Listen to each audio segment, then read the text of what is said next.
தமிழ் சினிமாவில் 2000 காலகட்டத்தில் டாப் ஸ்டாராக திகழ் வந்துட்டு இருந்தவர் தான் வந்து பிரசாந்த் அவர்கள். ஸோ அவருடைய படங்களில் வந்து கிட்டத்தட்ட வந்து நிறைய படங்கள் கிளாசிக்காக இருந்தாலும் சரி, அவர் வந்து அப்போ வரைக்குமே வந்து நிறைய ஃபேன்ஸ் வந்து வச்சுட்டு தான் சொல்லலாம். இப்போ எப்படி வந்து தளபதி இந்த மாதிரிலாம் போயிட்டு இருந்தாலும் அவருடைய காலகட்டத்தில் வந்து அவருக்கு ஒரு மிகப்பெரிய ஃபேன் பேஸே இருந்தது அப்படின்றது ஒரு முக்கிய விஷயமாக பார்க்கப்பட்டுச்சு. ஸோ இப்போ வந்து கிட்டத்தட்ட வந்து டைரக்டர் ஹரியும் பிரசாந்த் அவர்களும் மீண்டும் வந்து ஒரு படம் பண்ண போகிறாங்க. அதாவது 23 வருடங்களுக்கு அப்புறம் வந்து மீண்டும் வந்து இந்த காம்போ இணைய போகுது. டைரக்டர் ஹரியோட காம்போவும் பிரசாந்த் அவருடைய காம்போவும் இணைய போகுதுன்றது ஒரு பெரிய நியூஸாக வந்திருக்குன்னு சொல்லணும். அதில் முக்கியமாக பார்த்தோன்னா வந்து இப்போ ஹரி அவர்கள் வந்து ஆல்ரெடி வந்து பிரசாந்த் அவர் நடித்த படத்திலே வந்து பார்த்தேன் ரசித்தேன் அப்படின்ற படத்தில் வந்து ஹரி அவர்கள் வந்து ஏடியா ஒர்க் பண்ணியிருந்தார், அதாவது அசிஸ்டன்ட் டைரக்டராக ஒர்க் பண்ணியிருந்தார். அதுக்கப்புறம் வந்து 2002 வந்து தமிழ் அப்படின்னு ஒரு படத்தை வந்து பிரசாந்த் அவர்களை வச்சே வந்து ஹரி அவர்களை இயக்குனதை பார்த்தோம். ஸோ அந்த படமே வந்து அந்தளவுக்கு ஒரு சக்ஸஸ் மூவியாக இருந்துச்சு, இவங்க ரெண்டு பேரோட காம்போலியும் இருந்துச்சு.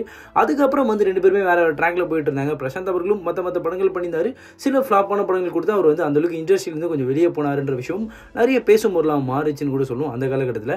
அதுக்கப்புறம் வந்து ஹரி அவர்களும் சரி, அவர் வந்து சாமி 2 அப்படின்னு சொல்லி மற்ற படங்கள் பண்ணி அவருடைய பெஞ்ச் மார்க் ஒன்று வச்சுட்டு இருந்தாரு. ஹரி படங்கள் எல்லாமே வந்து ஒரு மாதிரி பாஸ்டாக இருக்கும், ஸ்க்ரீன் பிளே எல்லாமே அந்தளவுக்கு விறுவிறுப்பாக இருக்கும், ஒரு சுவாரஸ்யமாக இருக்கும்னு சொல்லி அவர் பேர் வாங்கிட்டு இருந்தாரு. ஸோ இந்த ரெண்டு பேருமே வந்து நடுவில் சமீபத்தில் நிறைய படங்கள் பண்ணாமல் இருந்தது பார்த்தோம். ஸோ கோட்டில் வந்து பிரசாந்த் அவர்கள் லைட்டாக வந்து ஒரு சின்ன ஒரு ரோல் பண்ணிட்டு போனார். ஸோ இதுக்கப்புறம் வந்து ஒரு ஹீரோவும் வந்து ஃபுல் ஃப்ளெஜ்ஜாக வந்து இப்போ ஒரு படம் பண்ண போகிறாருன்றது தெரியுது. அதே மாதிரி இப்போ வந்து ஹரியோடைய டைரெக்ஷனில் பண்ண போகிறாருன்றது தான் ஒரு வித்தியமான விஷயம் சொல்லணும். ஏன்னா ஹரி அவர்கள் வந்து 2002 வந்து தமிழ் அப்படிங்கிற ஒரு படம் பண்ணியிருந்தாரு. அந்த படத்தில் பிரசாந்த் அவர்களுடைய காம்போக்கும் இவரோட டைரெக்ஷனும் வந்து அந்தளவுக்கு ஒரு பேசும் பொருளாக மாறிச்சு, சூப்பரான படமாகவும் இருந்துச்சு சொல்லணும்.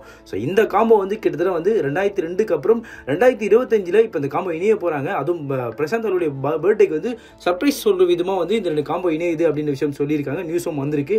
ஸோ வந்து இந்த படம் எப்படியாக இருக்க போகுது, அதே மாதிரி இந்த படத்தில் காம்போவில் ஹரி அவர்கள் வந்து எப்படி டைரெக்ஷன் பண்ண போகிறாரு பிரசாந்த் அவர்களை வச்சுன்றது எதிர்பார்ப்பு தமிழ் மத்தியில் அதிகம் இருக்குது அப்படின்னு கூட சொல்லணும். ஸோ இதை குறித்து உங்களுடைய கருத்துக்கள் எவே இருந்தாலும் கமெண்ட் செக்ஷனில் சொல்லிட்டு போங்க.